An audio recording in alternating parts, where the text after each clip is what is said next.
Development है, आपका जो स्पिरिचुअल ट्रांसफॉर्मेशन है, वही एक तरह का मोक्ष है। क्योंकि बहुत सीधी सी बात है, हमने जो देखा वही तो हमारे लिए बेनिफिशियल होता है ना। जो हमने देखना ही नहीं है, हमें जब मृत्यु के बाद हमें नहीं पता हम कौन होने वाले हैं, तो उस मोक्ष की तरफ भागने से अच्छा है इस मोक्ष को समझो, जो इस जीवन में जीते जीते, जीवन में रहते रहते आप हर तरह के दुख से दूर हो जाते हो, जब आप ईश्वर के साथ जुड़ जाते हो।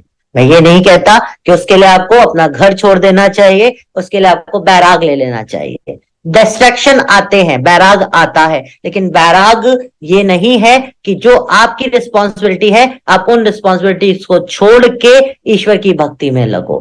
बिकॉज ईश्वर भी ये चीज नहीं कहता, अगर कहता तो सदाशिव का एक रूप महादेव नहीं होता, जिन्होंने मानव रूप महादेव के रूप में आके विवाह भी किया, संतानें भी उत्पन्न की, और एक अखंड ब्रह्मांड के कह सकते हो अघोरी ने, या एक ऐसे बैरागी ने जिसका कोई भी मोल नहीं है, जिसका कोई भी कंपैरिजन नहीं है, उस बैरागी ने गृहस्थ जीवन को भी सबसे अच्छा निभाया। अगर शिव ने ये एग्जाम्पल दिया है तो उसका सिर्फ एक मतलब है कि आप वैवाहिक जीवन में रह के, आप इस लाइफ में रह के भी बैराग को धारण कर सकते हैं। बैराग लेना है तो अपने परिवार, इस समाज से मत लो। बैराग लेना है तो अपने 5 विकारों से लो, मोह से लो, माया से लो, लोभ से लो, क्रोध से लो, काम वासना से लो। अगर बैराग लेना है तो उन चीजों से लो जो आपको प्रॉब्लम देती है, क्योंकि कहीं ना कहीं आप इन्हीं 5 विकारों में फंस के, इन्हीं 5 विकारों में फंस के आप अपनी लाइफ में बहुत सारी प्रॉब्लम फेस करते हैं। आज बहुत सारे लोग स्टक मनी के साथ परेशान है, मेरा पैसा फंस गया। वो पैसा क्यों फंसा? वो पैसा फंसा आपके लोभ के कारण, वो पैसा फंसा आपके लालच के कारण। अगर आज आपके साथ कोई निगेटिव एनर्जी कनेक्ट हुई है तो वो एनर्जी इसलिए कनेक्ट हुई बिकॉज आपने अपने अंदर की शक्ति को पहचाना ही नहीं। आप उस सदाशिव के द्वारा निर्मित एक ऐसी शक्ति हो जिसके अंदर कुंडलिनी शक्ति निवास करती है, और आप अपने आप को वीक महसूस करने लगे, इसी रीजन से किसी और को आपके शरीर की जरूरत पड़ गई, क्योंकि आपने अपने आप को कमजोर फील किया।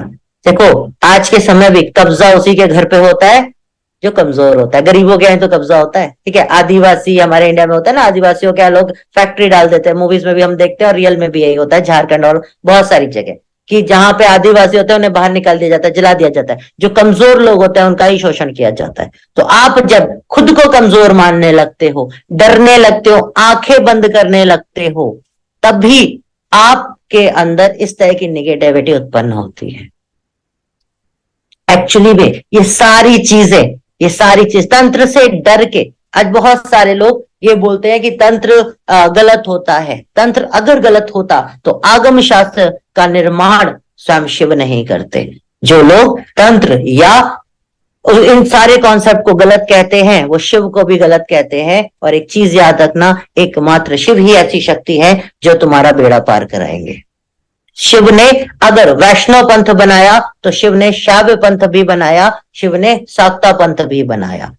तीनों ही चीजों में हमें जो भी चीजें दी गई, एक्चुअली में हमें सबको इक्वल फॉर्म में रखना चाहिए। हर एक इंसान के अंदर ब्लैक एंड व्हाइट दोनों तरह की एनर्जीज होती हैं। जब आप अपनी अच्छी भावनाएं और अपनी बुरी चीजें उसको बैलेंस करने लगते हो, जब आप अपने 5 विकारों से मुक्त हो जाते हो और आप अपनी बुराइयों को और अपनी अच्छाइयों को बैलेंस करने लगते हो, तब जाके आप कहें अपनी सोल के जो कह सकते हैं आपकी सोल के जो रिकॉर्ड्स हैं उन रिकॉर्ड्स को बैलेंस कर पाते हो। तब जाके आप अपनी सोल का एग्जैक्ट पर्पस समझ पाओगे।